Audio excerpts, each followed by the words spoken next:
I think I think one of the reasons why a lot of youngsters are sampling so much and taking from the old school so many rhythms and defined melodies and beats and stuff is because basically the government is taking musical theory and harmony and lessons and instruments out of schools. So they're working with the best they can. And it's a shame because, black music is now stagnated like never before. And whites are pretty well taking over R&B. Your NSYNC, your Backstreets, and all, your Britney Spears and all this, and it's the same. The good thing about it is that my Latino brothers and sisters are finally come into play, your Mark Anthony's and so on, doing some great things. But right now you got a lot of white groups still doing the black thing, and it's kind of made black music obsolete in a lot of ways. All we seem to be able to get away with right now is rap, and I think that's a shame. Yeah, it's interesting. There's a lot of stuff that gets played today or gets through today as far as music is concerned, stuff that people would have ignored 20 years ago. Oh, totally, man. Ignore it. What do you mean? Ignoring is a mild word. I don't even think we would have thought about it. I heard a girl named Andrea, and I really like what she's doing, And then I hear Alicia Keys, and I'm not putting Alicia Keys down. And, I guess she's okay for what she does, but, people should listen to Rochelle Farrell and Layla Hathaway. These two ladies write and sing and play piano, and will move your soul, okay? They will move your soul. And I want my soul moved, you know what I'm saying? I don't just want to be tickled. I want to be touched. I want to be caressed.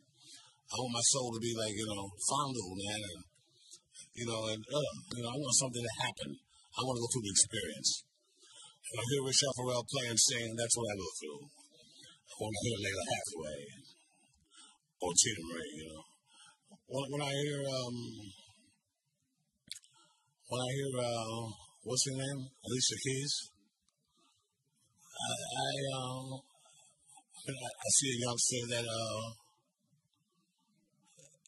has ability, but it just has a nurture to it. It's to me to where it's really at that point where it grabs me. But God bless her. Yeah, because certainly she's one of the more outstanding things that came out last year, but she's still developing. Yeah, but with Rochelle Farrell is prime, and where the hell is she at? And Layla Hathaway. See, this is how, and Clive Davis has a way of doing something with that. That's great. But you got a lot of these acts. Tina Marie is unheard of, and virtually this white girl is probably the greatest white R&B, one of the greatest whites of all time, and writers and producers. You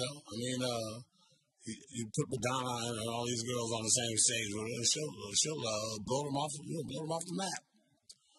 But I'm not putting Madonna down. Madonna has a little inch in the business, but talent is talent, man. And you can fake the funk all you want and fabricate it and all this, but the reals don't come out when you hit that stage. That's when it's showtime. I got to see Tina last year at the Essence Music Festival. Have you been in contact with her? Yeah, we've been talking about getting back together because I feel it's almost as much as me and her are very volatile, both of us in our temperaments, and we go up and down. I think it's mandatory, man, that we give people want the old school again for some reason, man. The largest radio stations in the country are old school. What does that tell you?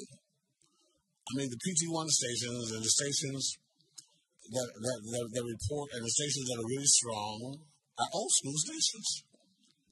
Stations that play nothing but old school. And I think that's miraculous in a way.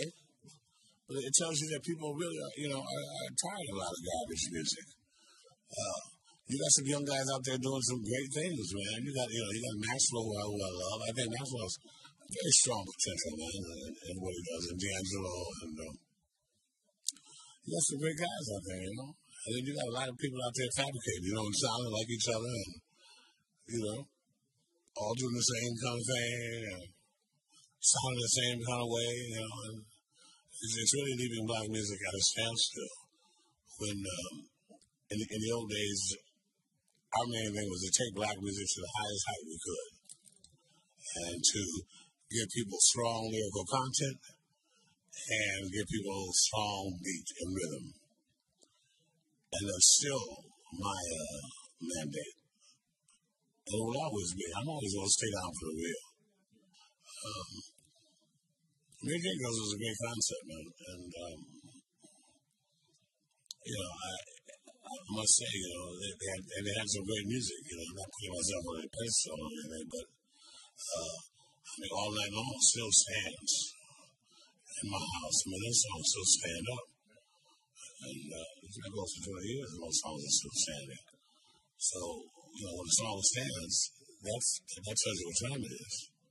Do you know how many times All Night Long has been sampled? Man, I couldn't even, I'm telling you, that's the wonderful thing.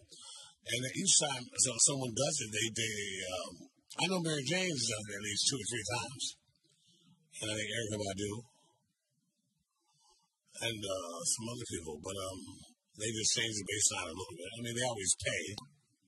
They always negotiate to deal with my administrator. I think there are a lot of people out there that think MC Hammer ripped me off or whatever. That's not the case. MC Hammer ripped himself off. They paid Rick. I was paid very well for Can't Touch This. His only problem was his karma, You don't make a lot of money and then buy helicopters and guns for the Oakland police. And I think that probably hurt him more than anything. Going against his own people. But that's something he has to deal with. Talk about working with Mariah Carey. Mariah was a lot of fun. Now, Mariah is another one who's a great, great talent. And I worked on a Glitter album. We weren't close when I worked. In other words, we weren't like you and I sitting across from each other. Matter of fact, she was in Italy or Rome or someplace. And we were doing a record really long distance.